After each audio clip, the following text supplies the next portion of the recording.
Hello everyone! Maayong buntag kaniyong tanan. So for today's video everyone, tawag lang kayo sa pangalan nga Mares nga lumulupyo di Aris sa barangay Pulacan, Labangan, Zamboanga del Sur. Kini akong kaagi everyone, bahin kini sa akong na-experience sa una ug karon.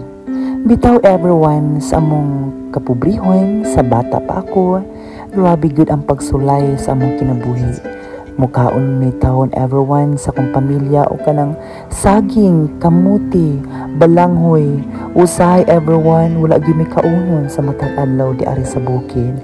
Pero upon everyone sa among kawadon, sa among kalisod, dili babag kini para mangandoy ako sa akong kinabuhi. Mautong everyone, naningkamot gyud ako para makabot nako ang akong pangandoy sa akong kinabuhi. Ug karon everyone, kabalukos sa akong kaugalingon nga murag hayahay na gid ko karon tungod kay nakabot na ginako ako mga pangandoy sa akong kinabuhi.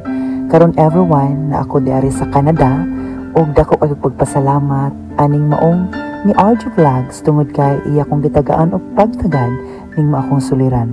Akini everyone pahimang nun sa tua o sa mga bata din na wag nating tumigil na mangharap, basta gawin natin kung ano ang makakabuti sa atin. Himo natog inspirasyon ang atong kapobrehon, ang atong kawadon para makabon nato ang atong pangandoy sa atong tagsa-tagsang kinabuhi.